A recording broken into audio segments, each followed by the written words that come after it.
If you've ever found yourself in a relationship where emotions run high and communication breaks down, this episode is completely for you. Most people were never taught how to actually listen. They're taught maybe how to communicate talking, but not to listen, let alone how to de-escalate conflict when it happens in real life. So today, you are going to learn a 3-step process. And let me tell you something, this works. I have used it and it works. It's a 3-step method that can calm an angry person in 90 seconds or less. And it's like magical. This is like total magic, this system. So whether it's your ex or your boss or your teenager, this skill will completely change how you deal with conflict forever. Welcome to Be Unmessable with the podcast. I'm Josselyne Herman-Saccio, your host, and today my guest is Doug Noll. He was born partially deaf, nearly blind, crippled, and super smart. He graduated from Dartmouth College and earned his law degree. He was a civil trial lawyer for 22 years, and then he went back to school to study to be a peacemaker. I love this about him. And then he left his lucrative career in law in 2000, and he actually devoted his life to understanding human conflict. His groundbreaking work in de-escalating anger in potentially violent confrontations has transformed the lives of thousands. And we're going to hear all about it today. Let's welcome Doug. Hey, Josselyne, great to be here. Thank you so much. It's great to have you. And I love what your whole life is about and how you've dedicated your life to really, de-escalating conflict, but more importantly, creating peace. So tell us a little bit about how you made that switch. Like what happened that had you go, no more lawyer, I'm going to do this. Yeah. So just by way of background, I grew up in Southern California, went back east to Dartmouth College. In those days, if you didn't go to med school, you went to law school. So Yep. I came back to My California. best friend went to Dartmouth College and went to law school right afterwards. That's right. So came back to California. I'm a native Californian, went to law school and ended up practicing law for 22 years as a very successful commercial and business trial lawyer in Central California. And I picked up the martial arts in the 1980s. I was awarded my second degree black belt around my 40th birthday. And then my teacher told me to start studying Tai Chi as a martial art. And Tai Chi has two really interesting paradoxes. One is the softer you are, the stronger you are. And the second paradox is the more vulnerable you are, the more powerful you are. Soft to be strong, vulnerable to be powerful. Well, this did not compute. I was a trial lawyer, the second degree black belt. But I practiced and studied and started teaching Tai Chi and studying it and teaching it as a martial art. And so I think it finally seeped into my soul because a couple of years later, I was cross-examining somebody in the courtroom, and the thought came to me, what the heck am I doing in here? And after that trial, I had a long vacation planned on a whitewater trip. And at the end of that trip, I spent the week really thinking about how many people I'd really served as a trial lawyer and could only count 5 people out of hundreds and hundreds of clients and cases where I felt they'd come out of the system better off than going in. I said, I'm not going to do this anymore. Of course, I didn't know what I was going to do, but the universe provides. After that trip, I was driving down out of the mountains to my office and heard what turned out to be the one and only public service announcement on local public radio for a new master's degree in peacemaking and conflict studies being offered at Fresno Pacific University, which is one of the West Coast Mennonite universities. And the Mennonites are one of the traditional Protestant peace churches. So to make a very long story short, I enrolled and became a full-time master's student. At that time, for 3 years, I was a full-time master's degree student, a 3/4 time law professor, and a full-time trial lawyer. It was pretty nutty. I had many discussions with my partners about what I wanted to do because what I was learning from my teachers just completely changed my whole perspective on life. And I began to see all of the legal system is very powerful in many ways, but there are many ways in which it's just not suited for dealing with human conflict. And I began to see all of that and started thinking of ways to help people solve conflict without litigation and to restore relationships. And ultimately, my partners and I couldn't reach agreement, and they gave me an ultimatum, and I walked out in 2000. and started my own peacemaking practice. And that's what I've pretty much been doing ever since. And so when when you talk about conflict, obviously there's all sorts of levels of conflict, whether Right, it's in a marriage or it's, with somebody on a subway with a knife or right, whatever the levels. right. So you talk a little bit about in the information I got about you about how to de-escalate an angry person in 90 seconds or less. Now, this is very interesting to me because a lot of people that I coach are dealing with divorce, Mm-hmm. or relationships that aren't working the way they Right. want it to. And I've always said, eh, war is costly, not just, Yeah. Right, in the Middle East, but also in divorce because, the lawyers, as you were, end up right. making, so much money the more you fight. So you can have a peaceful divorce. Talk to me about how to de-escalate an angry person in a relationship. Not so much because most of what the listeners are dealing with is that kind of Right. angry person rather than the person with a gun or a knife. All right. So let me tell the story and then I'll explain how to do Okay. it. So I became a mediator and I mediated both litigated and non-litigated disputes. I only did one big divorce, big case, $27 million, dairy farm dissolution. But I didn't have any way of calming angry people down. And as much as the brilliance of my professors was lacking in, and this is true in the whole conflict resolution field, nobody had a good way of calming people down. People tried active listening. That didn't work. That came from Thomas Gordon's work in the 1950s. He coined the term active listening in 1956. And then a later student at the University of Wisconsin-Madison created nonviolent communication, Yeah. which was just a kind of a riff on active listening. That doesn't work. But people were still teaching this stuff thinking, well, this is all we have, so this is what we'll teach, even though none of it Yeah, worked. because Rosenberg was all the stuff that I would learn about, the Yeah, no. And nonviolent his stuff community. doesn't work. Exactly. It just Exactly. does not work. And in Yep. fact, if I did a scholarly review of all the literature, I wrote a blog article. If anybody's interested, then go look at my website, Nonviolent Communication for Essential Truths. And I debunk it. I just show why it doesn't work. So I was in the mediation, but the one thing I had been doing is studying neuroscience very early on in the 90s when nobody knew what neuroscience was. And so I had been schooled in this. I was actually taught by a professor at Caltech University in Pasadena, California, John Allman, on how to understand neuroscience. And so as a lay person, a lawyer, I got really interested in it because I realized that all peace and conflict starts in the brain. So in 2005, I had this very difficult mediation. And it was a divorced couple. They were formally divorced. They'd been divorced for 20 years, and they were fighting over an $18,000 problem. They'd each spent $50,000 in attorney's fees fighting this problem. The lawyer said to me, "Come settle this thing." I didn't charge him anything. It was a pro bono mediation. And we got into the conference room and introduced ourselves, and I explained what the process was. And all of a sudden, they stood up across the table and started going like this and just cussing each other out. I mean, vile, screaming epithets. I hadn't seen anything like that in a long time. I just sat there and I just watched them. I said, what am I going to do with this? And the thought came to my mind, listen to the emotions. Yeah. So I got them quieted down. And I started with John. I said, John, tell us what's going on. And I went to his ex, Susan. I said, Susan, I don't want you to listen to his words. I want you to tell us what he's feeling. And she struggled at first. And I didn't know what I was doing. Yeah. This stuff as I was going along. But here's what happened. Within 10 minutes, everything quieted down. She went from being a victim to feeling empowered. And he went from being angry to being validated. So it took 3 or 4 hours for us to get through both of them talking and both of them just listening to emotions. And at the end of that, John put his hands in his face and started sobbing.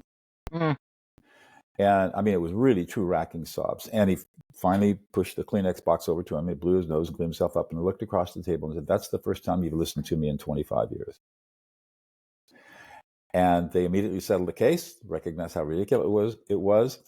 It wasn't involved in anything. I just sat there. and they got up, walked out, holding hands to have lunch with each other. And I said, holy crap, what just happened? Well, it turns out I stumbled onto a very a practice, a skill that no one knows about, but it's been out there for a while, but no one really knows what it is. It's called affect labeling, AFFECT labeling, LABELING. And essentially what you're doing in affect labeling is you're listening to and reflecting the emotions of another person. Well, fast forward 2 years, and a brain scanning study comes out of UCLA, out of Matthew Lieberman's lab.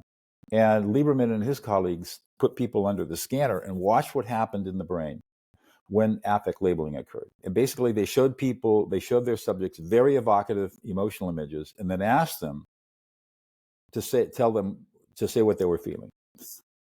So they were doing what was called self-affect labeling.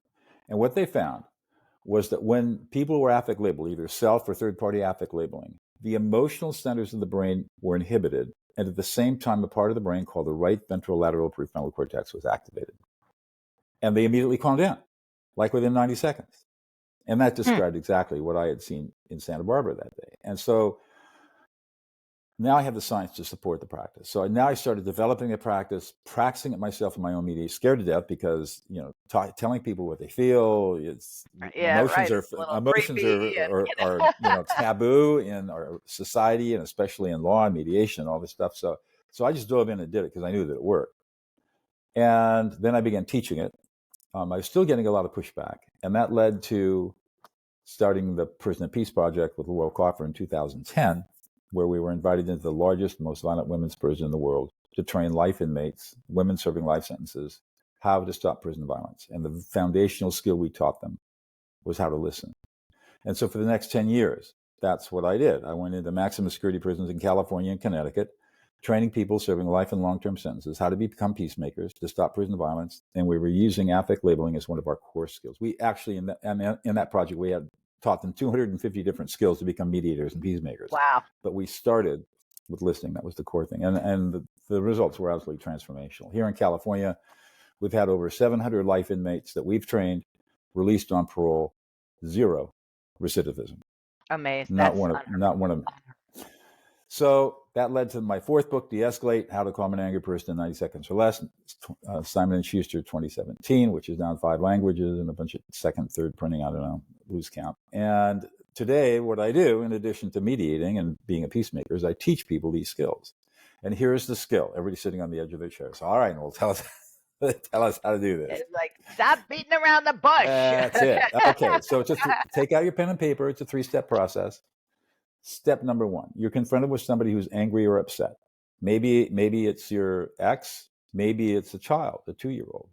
Yeah. Maybe it's an elderly parent or a sibling or a friend or a coworker. The first thing you have to learn how to do is ignore the angry words.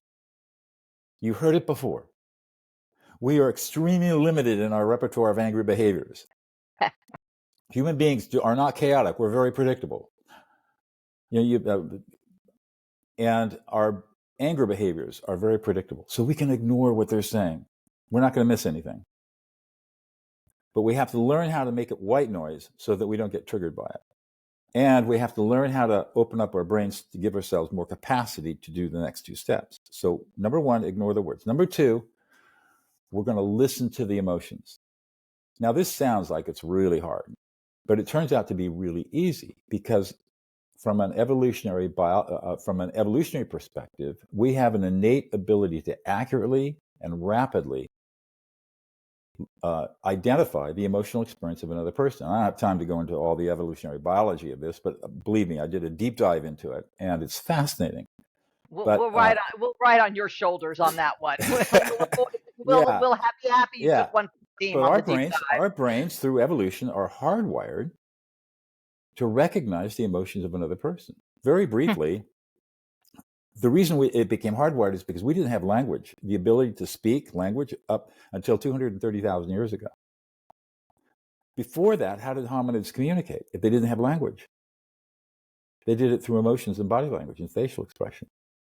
So our brains are hardwired for gathering that data and using it. But now we live in a Western society where emotions are bad, emotions are evil, emotions make you weak. Don't be a crybaby, don't be a sissy, don't be a drama queen.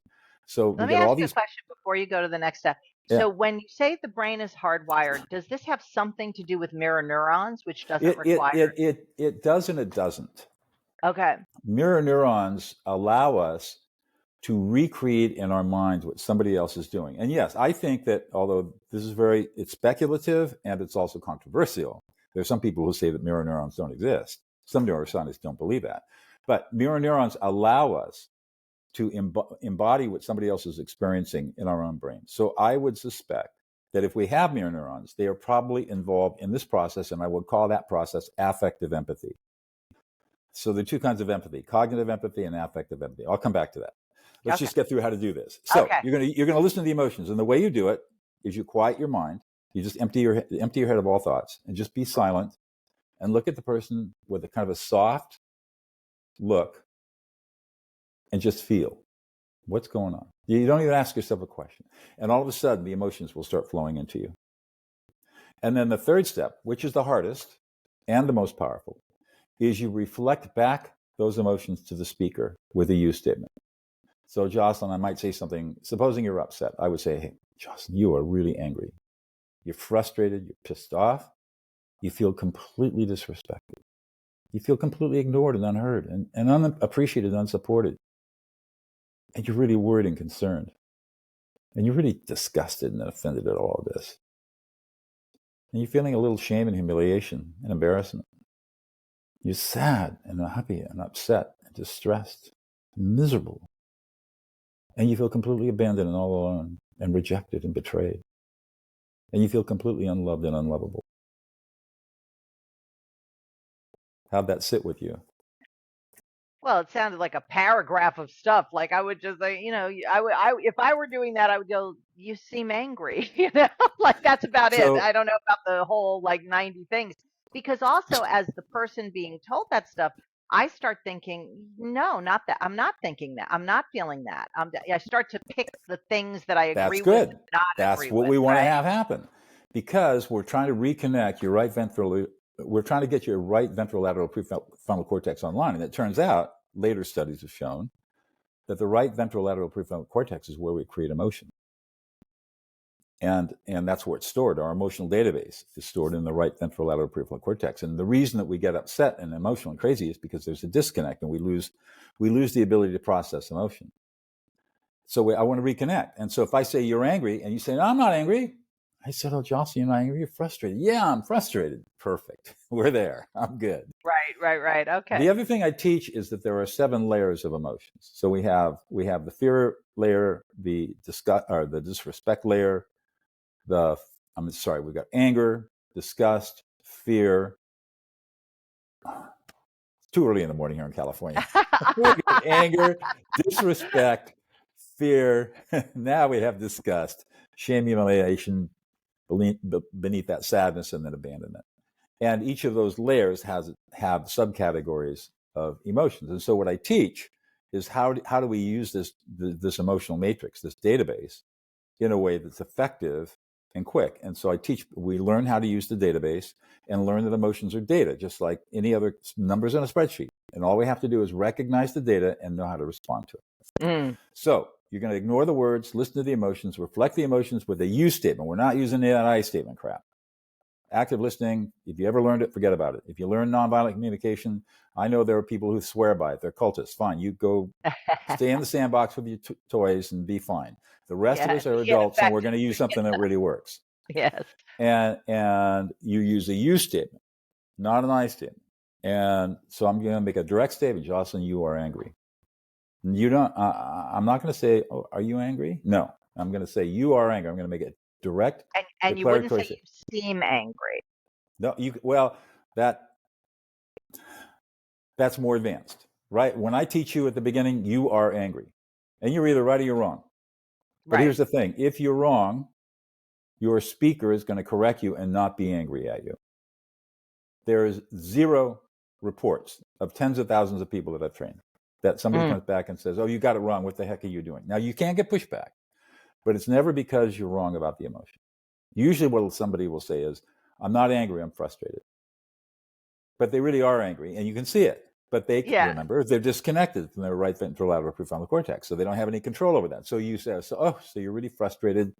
And you feel completely unappreciated and unheard, and you're really worried. Yeah. And you're really pissed off. Yeah.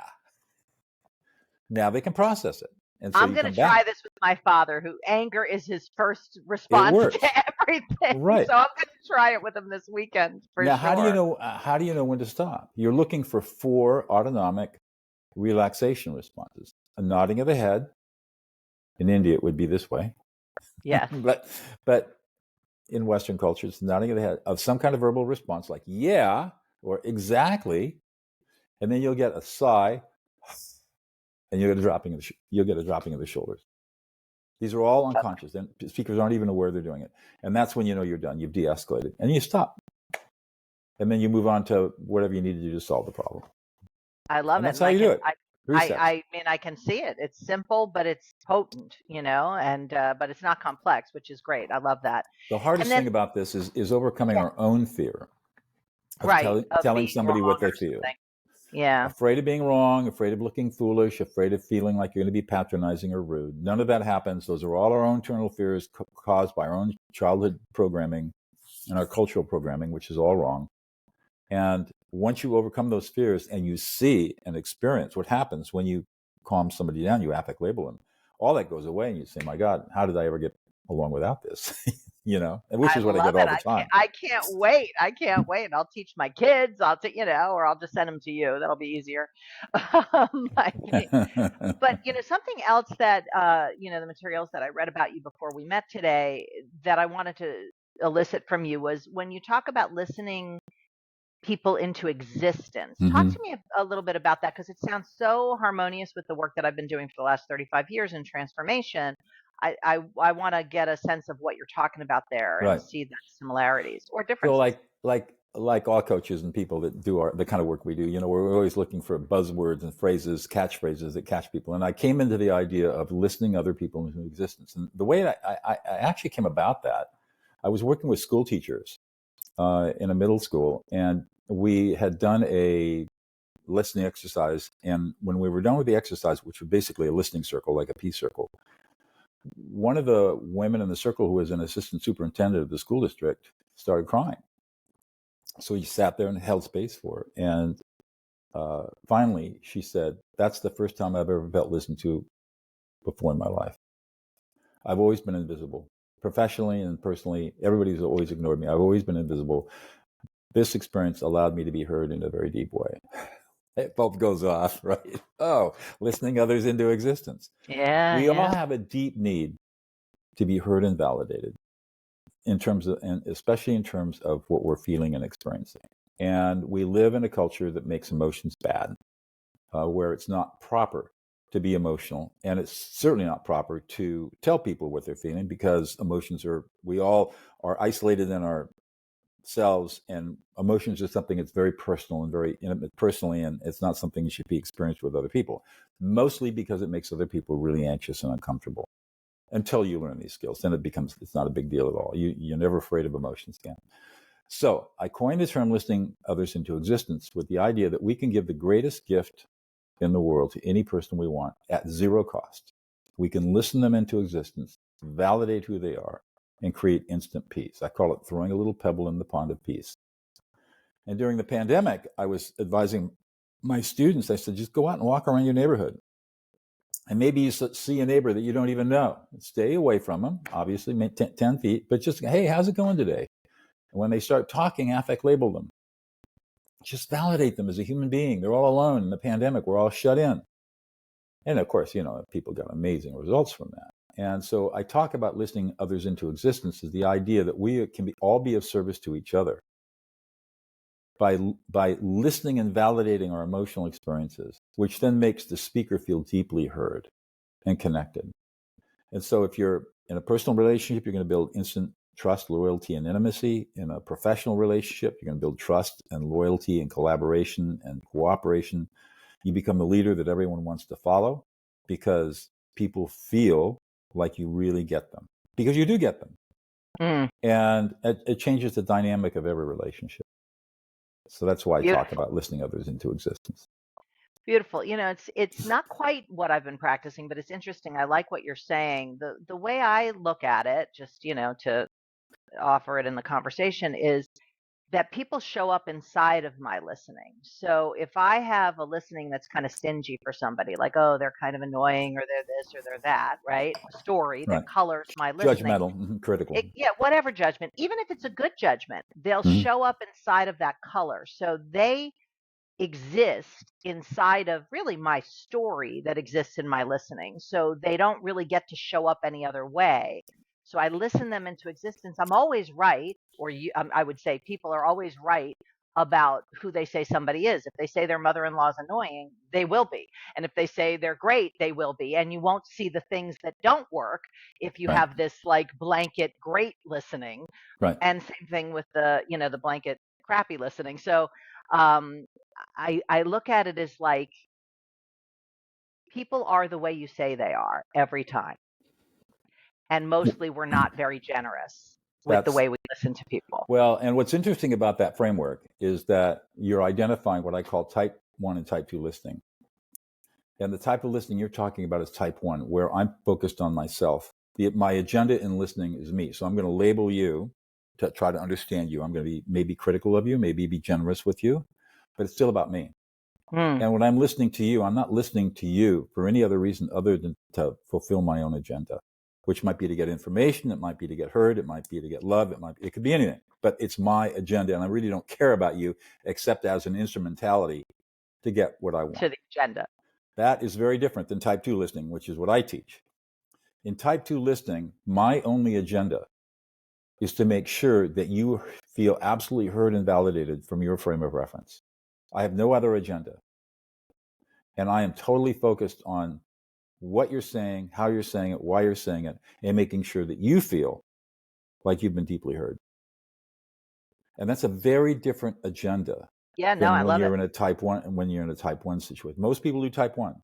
I teach type 2. I mean, I'm not saying don't do type 1, but I'm saying type 2 is the really powerful, deep connecting type of listening that builds relationships and heals broken relationships. And so you're right. When we're engaged in type 1 listening, they're inside of us because we're defining the conversation or the relationship in our own terms. But now imagine switching that and being completely agnostic about the person and how it affects our relationship and being totally focused on what they're feeling and experiencing. And all you want to do is make sure they feel heard and listened to and validated. It's a very different experience. And Very. you go into this thing I call the Buddha bubble, where when you start doing this, you start learning how to become non-judgmental, non-critical, and non-reactive. And so people can say anything they want. They can scream at you. They can be spitting mad at you. And you're in the Buddha bubble. You don't care. You're angry. You're pissed off. You're frustrated. Yeah, you're just having an emotional moment.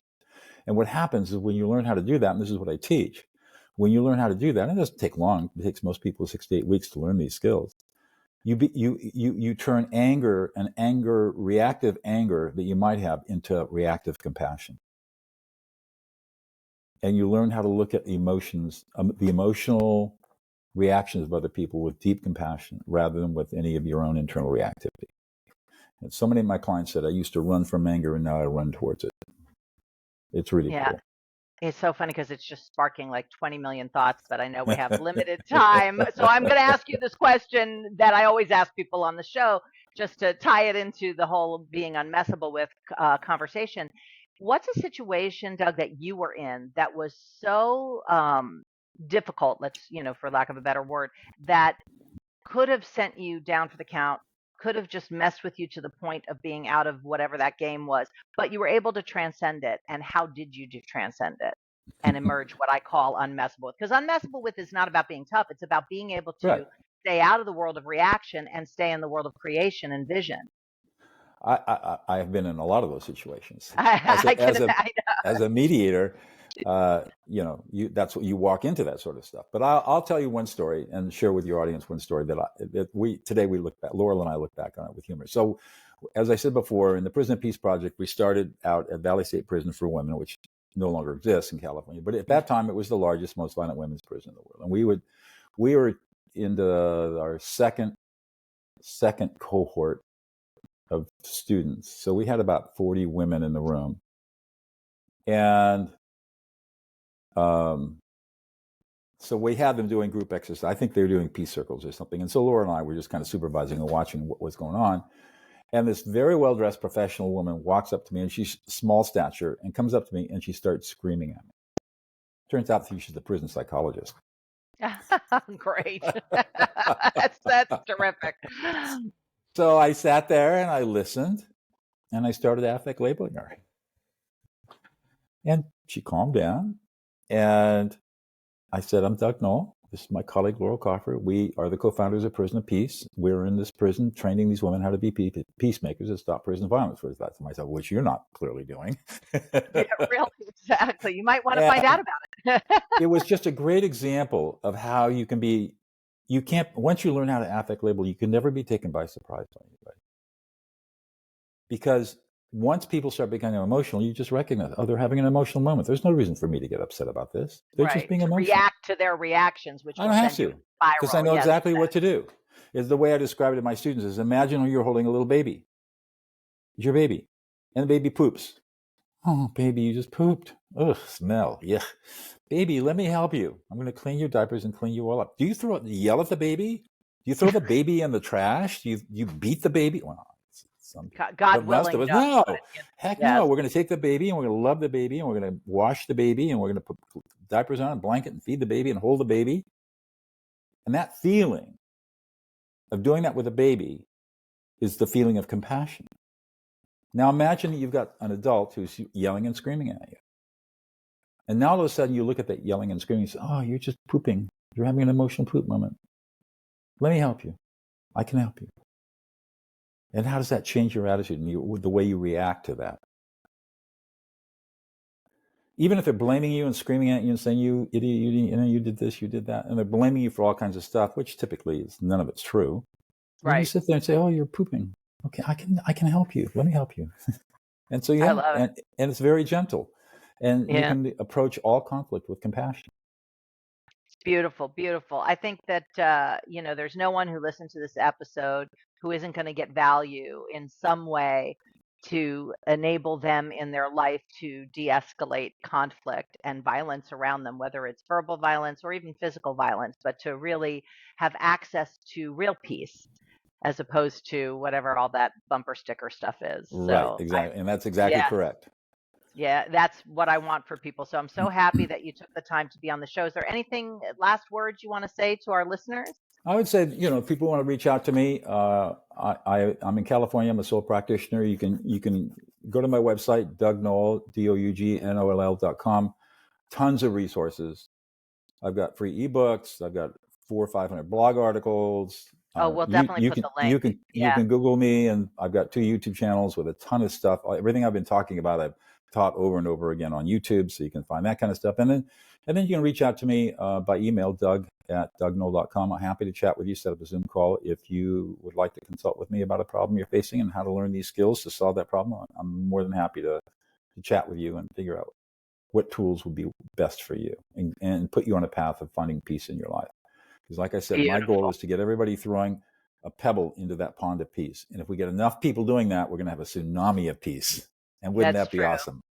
And if we make peace profitable, we'll have peace immediately. That's right. I think that exactly would be the system shift, right? Well, thank you again, Doug. And for those of you listening, if you got value, please rate, review the episode, and most importantly, share it with anyone in your life who you think this would make a difference for, because I can't imagine anybody that I know that wouldn't be able to get value out of listening to this episode. So thanks again, and we'll see you on the next episode of Be Unmessable With, the podcast. So if you've ever found yourself in the middle of a conflict, whether it's with your partner or a coworker, or maybe even with yourself, and you didn't know how to break that cycle of reaction, this is your moment. In today's episode, we uncovered the power of listening, not just to others, but what's really going on beneath the surface in the unsaid. So you now have a very simple science-backed way to de-escalate conflict, to build connection, and to create peace, even in the most heated moments. And this system works. I've done Doug's system, and it works. But here's the thing: peace isn't just something you hope for; it's something you've got to build through practices. And that's why I created Peace Promises. It's a book, and it's a 30-day program. It's also free for you to help you embody the principles that we talked about today, one simple day at a time and one simple promise at a time. So you can stop being pulled into the chaos and start being the source of the peace, the compassion, and creation in any situation, no matter what life is throwing at you. And you will find the link below to get your free copy of Peace Promises. And if you want to go even deeper, click the next episode. It's one click away. Watch it now.